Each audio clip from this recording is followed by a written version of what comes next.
Just by way of show of hands, how many of you are married or have been married? Raise your hand. All right, that's the vast majority of you guys. Those of you who have kids, and you're hoping they get married one day, raise your hand, all right, that's good. I'm going to share a little story with you. I'm not saying you have to emulate the story. You really don't, because it's my story. Back when I was, 25 years ago, back when the dinosaurs roamed the earth, I had met this beautiful young lady, Marisa. And we started dating, and this is not a suggestion for you to do this, absolutely. Before a year was over, we're like, I want to marry her, right? Again, this is not out of my playbook, like kids, students, come with me, or come to your parents. We have to wait a little bit longer. So anyway, finally the day came where I wanted to propose to her. And it was a weekend. I decided to stay in San Marcos with my roommates in the apartment. She went to San Antonio where her mom lived, obviously, her hometown. And I gave her an excuse. I said, I'm studying for a test. I really wasn't, wink. I was actually trying to learn the guitar and learn a song from The Wedding Singer, Growing Old With You. So here I was, a newbie to the guitar. I still am a newbie. And so I was trying to sing this song and play it at the same time. And Marisa would call on the weekend and be like, hey, are you going to stay there? I was like, yeah. So I hear a lot of noise in the background. I said, it's my roommates. It looks like you're having fun. It's like, I'm not having fun at all. It's really difficult to study for these exams. It's like, are you sure? Because they're laughing in the background. It's like, I don't even know who they are, They're my roommates, but whatever. And so she was already a little bit perturbed by that. And so I kept on, playing the guitar. I had already met with her mom, Sandy, and met with her at Taco Bell the weekend before over beer. And I had already asked her mom, my future mother-in-law, hey, I want to ask Marisa to marry me. Is it okay with you? And she was like, yes, I love you, and it'd be great. I think you're the one for her. And I was like, awesome, thumbs up, right? So here I am this weekend, fast forward, I'm going to San Antonio, and shaking as all get out. I get to her mom's place, where she's obviously where Marisa's at, and I go to the back door, right, the gate door, go to the back, go in front of the window, right? It's already late at night. I get out these quirky, glasses. They're yellow. They're like spoof glasses or whatever, and they have lights on the ends because I want to be able to see, where I'm going with the guitar, right? And so, and it's late at night, so I'm starting to play and do the rhythm of the guitar and start singing. And at that point, Marisa's in the restroom. She's not even in the bedroom. And the mom, she goes to her, knowing that I'm there. It's like, Marisa, go to your bedroom. It's like, why, Mom? And she tells her, like, listen, me and your stepdad, we haven't done what. I was like, Mom, whatever. I'm going to my bedroom. It's like, exactly. I guess because of that news, the toothpaste quickly came out of her, out of the tube, and she got toothpaste all over her shirt, and she walks into her room, and she's hearing this beautiful, amazing voice, like amazing, angelic almost, Where's Eric? Don't recruit me for the worship. I'm already taken for preaching. So she hears this, and she comes to the room. She opens the blind, and she sees this magnificent young man outside. And a stud of a man, right? And so I finished the song. She's so excited. I go to one knee. It's like, will you marry me? It's like, oh my gosh, yes. So I go into the house, embrace, and I put a ring on her. Now, I bring that simply to say, one, again, I'm sorry, guys, for those of you who are like, oh, mine was very underwhelming. I'm sorry, I just busted your day. But second one, many times we want do-overs. I don't know that I would want to do a do-over in mine, but many of you may be like, thinking, man, I wish I would have done it different. And maybe something that comes to your mind is like, I wish I would have been more romantic. Maybe you're not wishing that if you're a dude. Maybe your wife is like, you listen to that? Like, you're going to make up for it, because, boy, I don't know. I mean, so maybe you would have liked for it to be more romantic, more cinematic, more creative. And sometimes it doesn't look like a movie when you propose.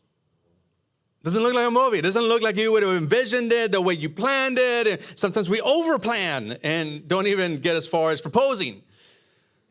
We've all seen some memorable proposal that went really bad, like the one that happens like in halftime at an NBA game. He goes, bears his chest open, is like, will you marry me? And she says, this is just a game. I'm not marrying you. Or maybe you've seen, some that are more far-fetched. I had this one that came to mind. I don't know what this dude was thinking. I really don't know. But he wanted to surprise her by going to the funeral home, getting in the casket, and then when she came near, he opened it up, was like, will you marry me? Well, he ended up with a punch in his eye, bruised eye, casket falls over, and she was like, I'll take you. Bruised eye and everything. For some people, they wait till they can have the bells and whistles, the fireworks, the mariachi in the back, and then it goes all sourly bad. For some, it goes really, really good. Like that one guy, I heard about a guy who at Home Depot, he's like, we're going to Home Depot because for a year they had been really fixing up their future home. And so as he gets to Home Depot, what a romantic dude, right? Well, it is romantic if she's a Home Depot kind of gal. And so sure enough, they sit in the reclining, chairs, and he brings out lunch. He's like, what's going on? It's like, will you marry me? She said yes. And thus started their whole repair after repair after repair of their house. But today what we're going to see is this vignette, this story, this passage that we're talking about in Ruth, where we learn that Ruth and Boaz were trusting on God as it related to their future marriage. We're going to see this story of how this proposal happens at midnight. You may be thinking, midnight? Why? Well, we're going to learn why midnight in just a moment. This proposal wasn't very romantic. It wasn't bells and whistles. It wasn't, somebody serenading. It was just plain Jane kind of proposal. And in this story, it wasn't Boaz. We've talked about him already. This manly, initiative kind of guy who loves the Lord, engaging and talking with her about a proposal. No, it's her, a follower of God as well, who loves God. And she's the one that will ask him. It's already, your head should be going through all this, like, isn't that a reversal of what we currently do? Well, there's a reason why they did it that way. So if you brought your Bible, go ahead and go to Ruth chapter 3. Ruth chapter 3. And we're going to explore 5 bold steps of faith. 5 bold steps of faith.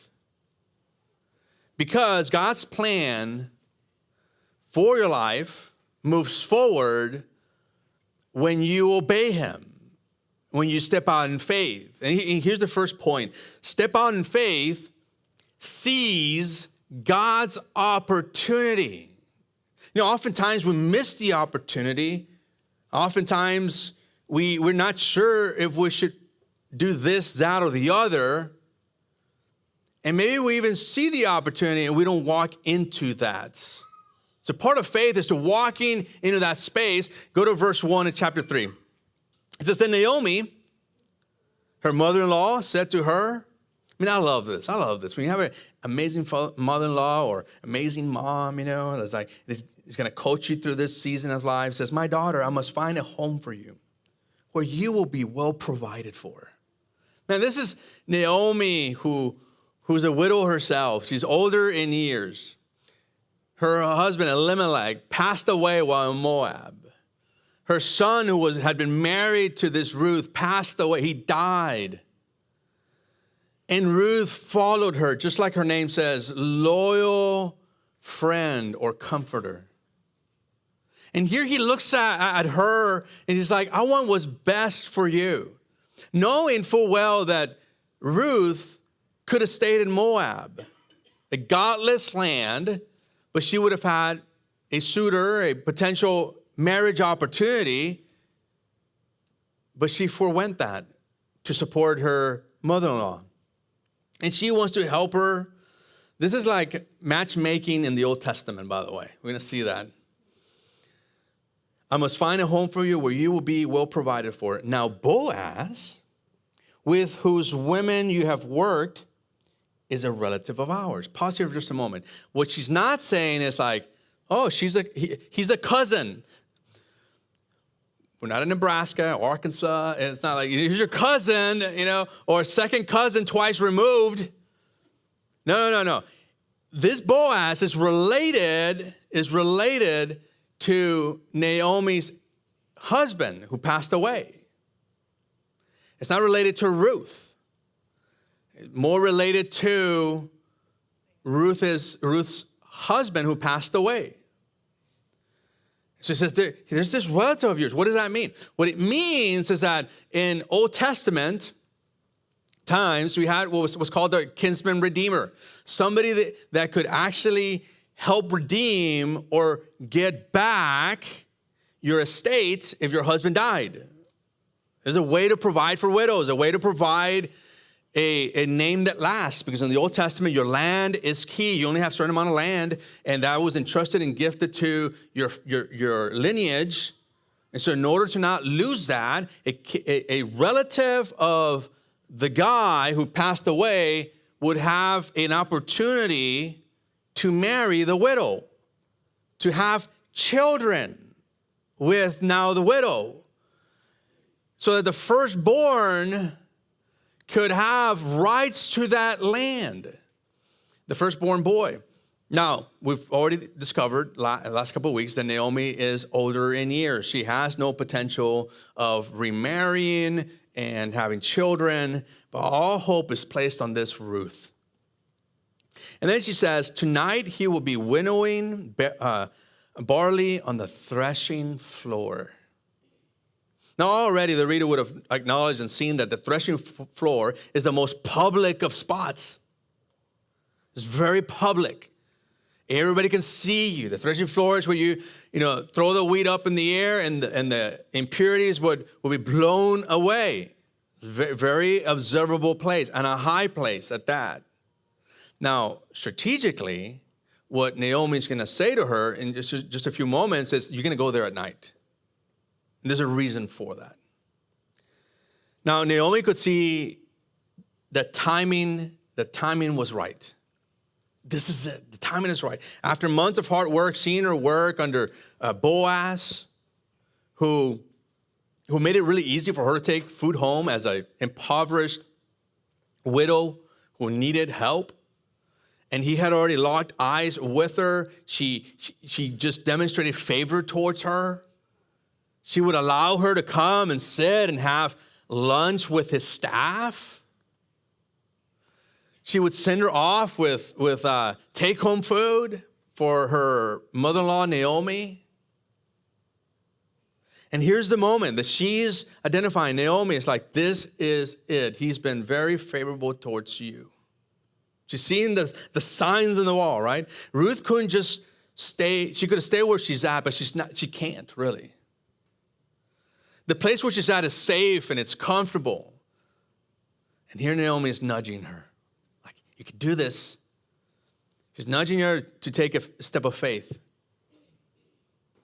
and seeing how God is going to show up and impact not only Ruth through a marriage, but impact us by default, because Jesus will come out of that lineage. So Ruth goes at night so he could talk with Boaz privately and safely. That's why it's at night. When you see the word that's associated with nighttime is the word that is used of midnight. So the point that Naomi's gonna try and make to Ruth is like, he's in a very public space, but I want you to go to a very private space. where he's going to be at, because I want you to talk to him. She's not going to encourage you to go and, do stuff with him. That's not going to be the call. That's not what they're going to do. You need to have a private conversation so that if he says no to what you're going to be asking, he's not made a fool. He's not embarrassed with his coworkers, his employees. He's not embarrassed, right? He needs to have a way out, a private conversation. So that's what's going on. It's not Naomi trying to be sneaky. It was a smart, respectful move, showing faith and common sense. Because faith is not just believing that God can do something. It's having the courage to move when he says it's time. Some of you are in a season of your life where God is saying it's time, and you're like quaking in your boots, and you're like, but I'm scared. Ruth likely would have been very scared. Because again, she's a foreigner. She believes in God, but she's a foreigner and a widow. Faith usually means stepping into something that's very uncomfortable. Stepping into something that's very uncomfortable. You can pray for God to work, but sometimes he's waiting on you to take the next step, to make the call, to extend forgiveness, to start what he's placed in your heart. Here's the point, a sub-point of this point, which is don't wait for perfect conditions. Step out when God opens the door. I hear way too often of myself and other people, you're waiting for the perfect conditions. It's not perfect. It's not perfect. Well, guess what? It's never going to be perfect. It's never going to be perfect. I was having a conversation with one of my boys who's in a relationship with this amazing young lady who loves the Lord. And, they were asking, when do you know, like they're early in the relationship. It was like, they felt free when I made the comment like, hey, listen, for Marisa and I, it was short dating. But that's not for everybody. And neither should it be a standalone for everybody. Like God works with each person according to his time in your life. Freed by that. Because they were like, well, this is a time frame? Should it happen this way? It's like, forget about your time frame. Because you're relying on God's time frame. So don't wait for perfect conditions. Step out when God opens the door. Number 2, stay pure. This is a bold step of faith. Stay pure. Honor God with integrity. Honor God with integrity. To that same son of mine, we try to instill in our kids early on to just set boundaries, right? Sexually set boundaries, right?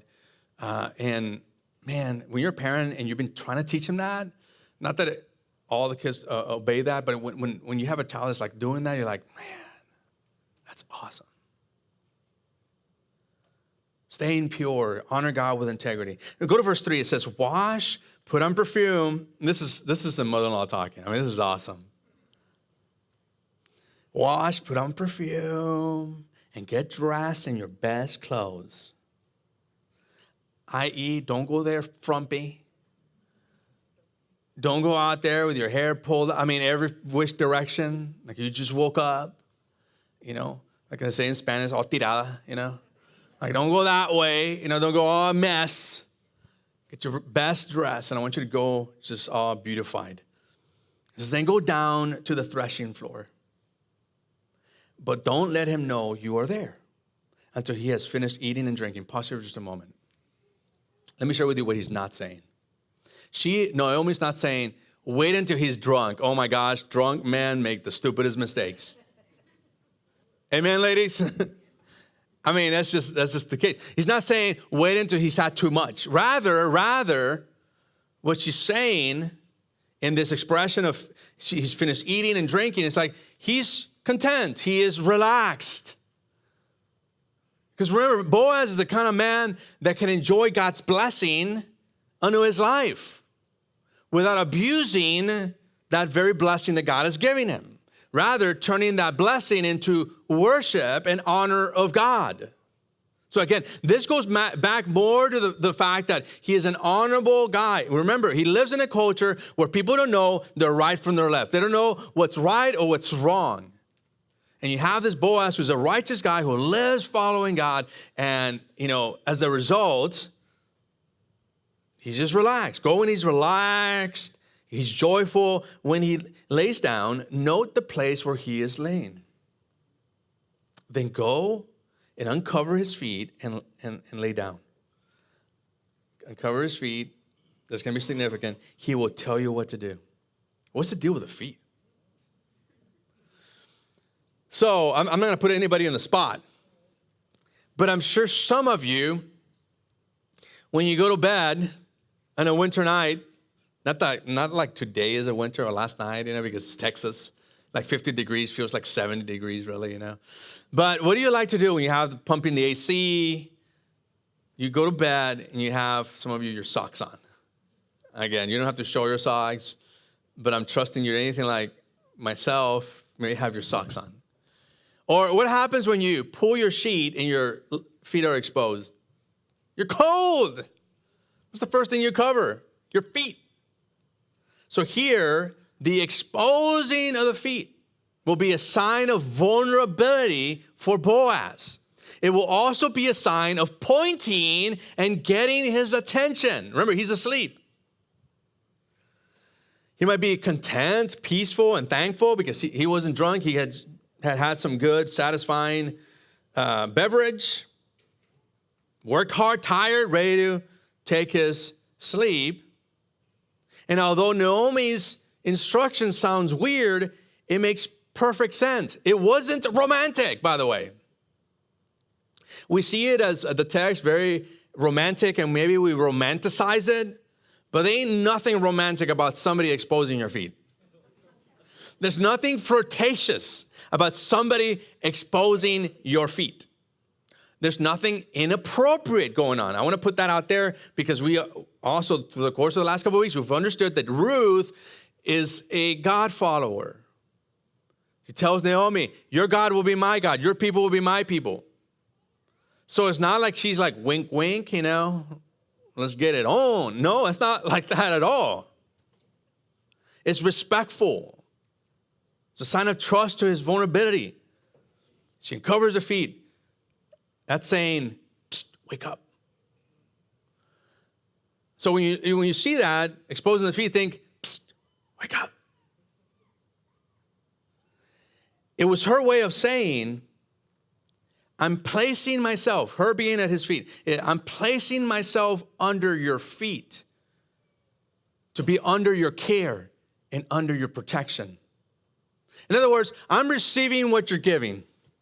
Now, we've already seen Ruth. She has been the recipient of a lot of blessing, extra food, a prominent place as a person who is not employed by Boaz.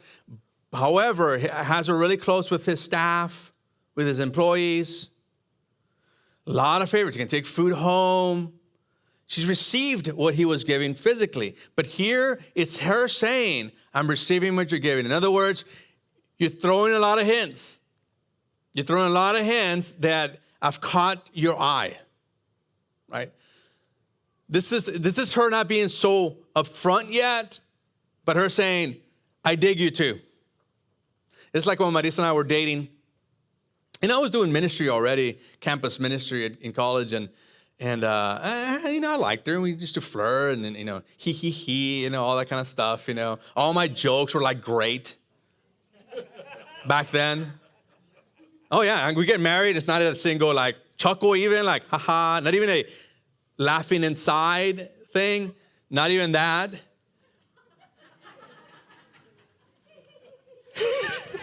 That's right. Thank you, Eric. But back then, it was like, so that's the exposure of like, hey, I dig you. So, but when we were dating, oh man, she's not here. So, get her back over here. So, when we were dating, she got all the cues that I was giving. And she, in a moment at night, we were talking, one of my best friends was there, if not my best friend. And when he left, he was like, hey, I like you, you like me. Like she was that forward. I like you, you like me. What are you going to do about it? That's forward. I mean, I like that actually. I was like, yo, let's slow down a little bit, because I'm doing ministry right now. I'm all about Jesus right now. And I like to wait, a little bit longer before we start dating, I got other priorities, but I dig you too, right? I like you too. Well, that didn't last long. Like 2 months later, 3 months later, we're already dating, before a couple months later, 3 months later, I was already, thinking of proposal and proposing, and before a year was over, we were married already. So that didn't last long. But she was like, so it's her way of saying, hey, I'm digging you. Do you dig me? And me saying, yeah, I dig you too. And that's what Ruth is doing. But going back to the purity, staying pure still matters today. Even in a world that jokes about that or that doesn't take it seriously, it still matters. It still matters. We used to live in a day where it was expected of women to hold the ground. Remember those days, back in the day?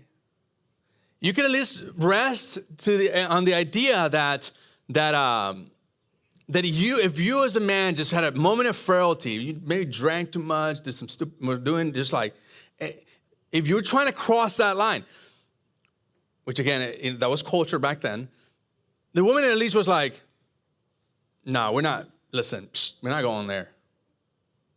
We're just not going there. Well, we don't live in that culture anymore. We live in a culture where it's like everything is permissible.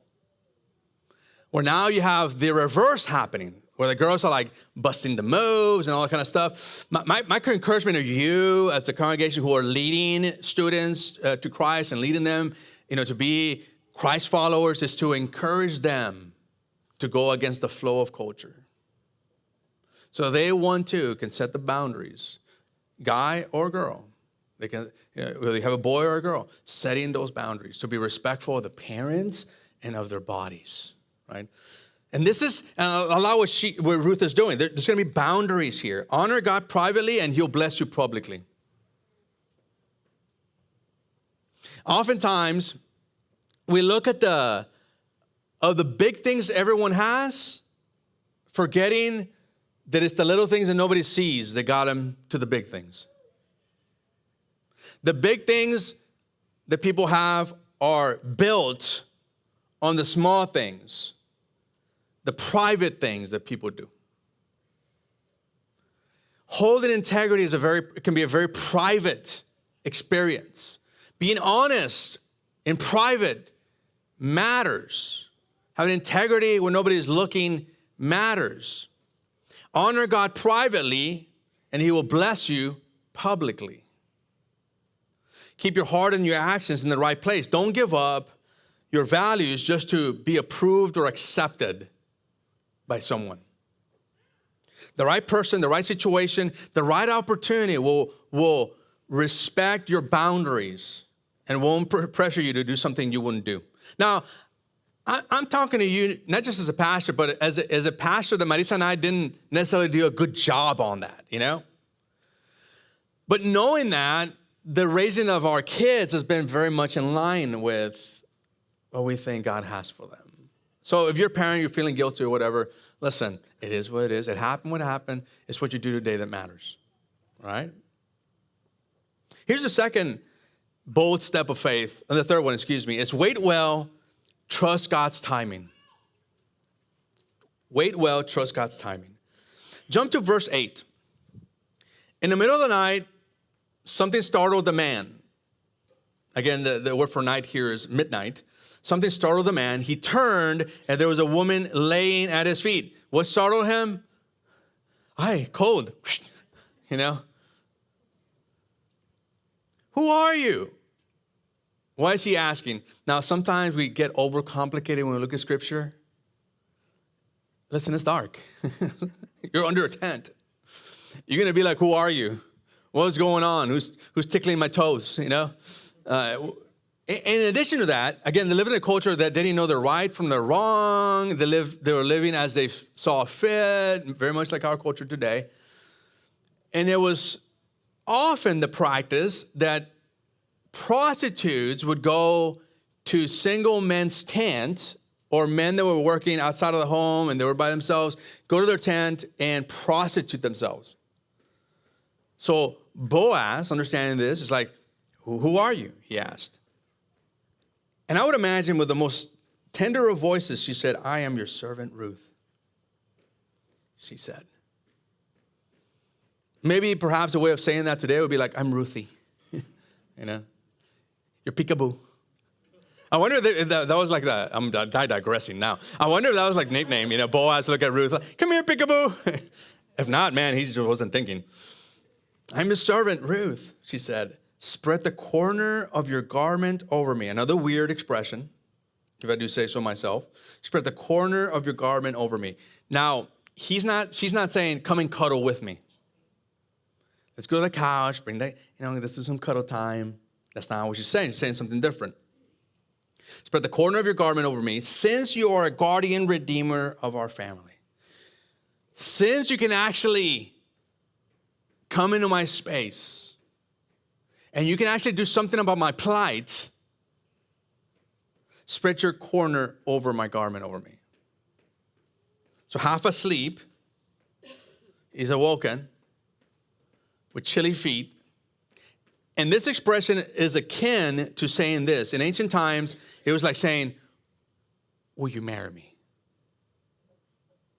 I'm surprised I hear no, will you marry me?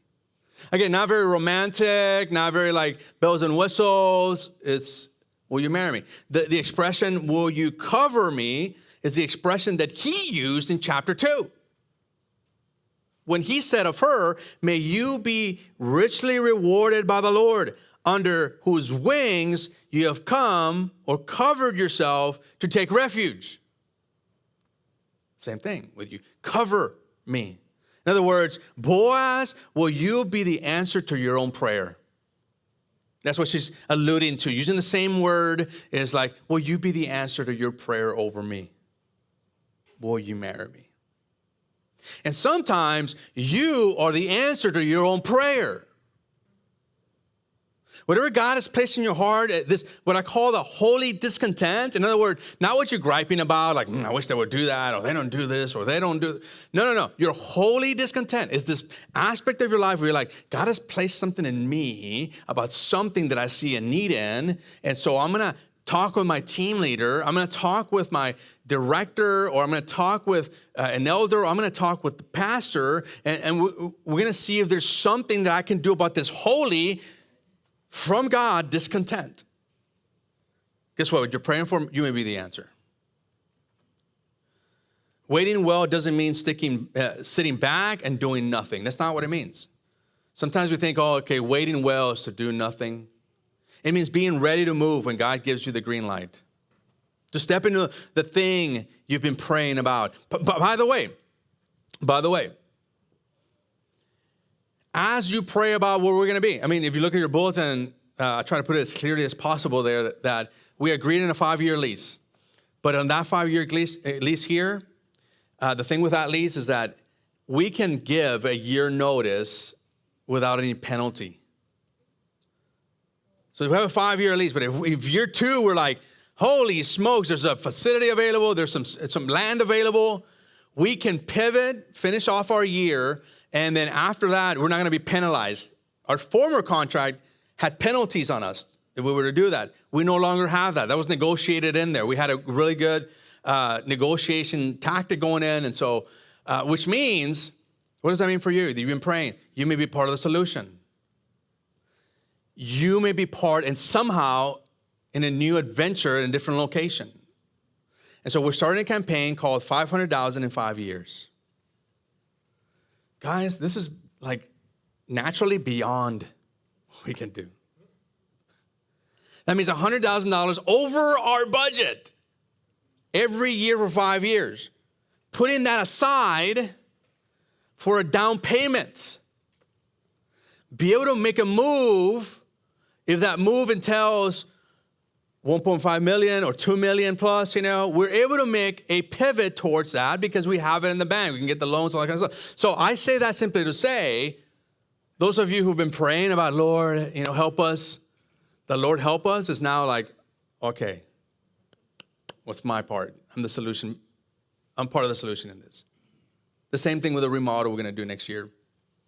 When you can't see what God is doing, trust that He's still working behind the scenes. I don't know what God is doing, but I do know that God is working.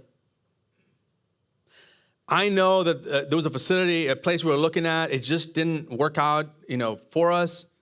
But I do know that God is still working. I don't know that where, when, or how, but I do know that God is working. We just wait and do. There's a part for us to do. Waiting is not wasted when you're trusting God's timing. Stop trying to rush God's will for your life when He's still building in your life. God's not yet, quote, not yet, is often His, I'm preparing something better. So instead of getting disillusioned, like God hasn't showed up, it's like He's preparing something better for you. Matter of fact, I want you to turn to your neighbor, right and left, and I want you to tell your neighbor, God's preparing something better. If you don't have anybody, the Holy Ghost. Well, let me just say, God is preparing something better for you. That's right. God's preparing something better for you. There you go. Receive it. Receive it. God's preparing something better for you. Number 4, do the right thing even when it costs you. Do the right thing even when it costs you. Fast forward to verse 12. Although it is true that I am a guardian redeemer of your family, like, yes, what you're saying is true, there is another who is more closely related than I. This is another person that has more, quote, authority or freedom or obligation to meet the need you're requesting me to meet. That's the risk for him, is the risk of, man, this young lady just said I love you in her way and wants to get married. Very easy to say, yeah, I'll do it, versus the right thing is like, there's somebody that needs to say no before I can say yes. Stay here for the night. And in the morning, if he wants to do his duty as your guardian redeemer, good, let him redeem you. Okay, in the morning, I'm going to approach this dude, which we'll see that unfold in the next chapter. I'm going to approach this guy, and he wants to take you as his wife. Let him. Again, he is older in years, and so it's like he's thinking after her as well. But if he is not willing, as surely as the Lord lives, I will do it. In other words, if that guy says no, I do. Now, this is the reason why, in this context, she can make the assertion, or she can go to him and ask, and it seems counterintuitive, right? Because, we encourage you, and in the Old Testament, we see the man taking the initiative. Well, in this case, according to Deuteronomy 25, when you're a widow, you can take the initiative. You can go and ask a person if they will redeem you. If they are single, unmarried, ask them if they would marry you and have children. Some blessings come as disguised as delays. If Ruth had tried to find safety back home in Moab, she would have missed out on this wonderful future God had in store for her through Boaz. And sometimes, like I said, not yet is really his, I'm preparing something better for you. The waiting season is not a punishment. Sometimes we see it as a punishment. It's preparation. It's how you look at your waiting season that determines how you do during the waiting season. See it as a preparation time. God is preparing you for what He's preparing you for. God's preparing you for what He's preparing you for. You can't have what you desire to have yet until you're prepared in the way that He needs to prepare you before that happens. Boaz could have taken the easy route, ignored what was right, but he chose honesty over impulse. It could cost him the relationship for sure. Do what's right and trust God with what's next. That's the main point, sub-point of this point. Don't do what's right and trust God with what's next. Doing what's right means following God even when you don't know how things are going to turn out. It's not like you have everything already figured out. No. It's obeying even when you don't have it figured out. God takes care of what's in your hands. So quit trying to make everything work your way. Just do what's right and let God handle the outcome. Let him handle the rest. Point number 5 is this: be generous, give more than expected. And I just have to say, many of you are really generous. And so for some of us, the generosity is not necessarily financial. It might be other things. And for some of us, it may be financial. Notice in verse 15, fast forward to verse 15, it says, he also said, bring me the shawl you are wearing and hold it out. When she did so, she has a shawl, she puts it out. When she did so, he poured into it 6 measures of barley and placed the bundle on her. Then he went back to town. It's like, you're not going to come empty-handed. That's a way of saying, hey, I'm still tending to your needs and doing the right thing. Out of that honesty and integrity flows the generosity that Boaz gives. When there's a generous person, it's because it's an overflow of what Jesus is doing in their lives. Be generous with your time, your words, your encouragement, even your resources. The measure you give is the measure that God uses to bless you back. Not necessarily financial, but in other areas. So Ruth's midnight proposal wasn't fancy. It was just simple. It was courageous. It was full of faith. But through it, God wove into that a love story that reached all the way until Jesus was born. Every time we choose to act in faith, honesty, patience, and kindness, something bigger is going on that God is doing in our lives. God writes the best stories when you're willing to take faith-filled risks. Best stories that you can tell in the future to your kids, to your family, even in the Lord, are those risky, faith-filled actions.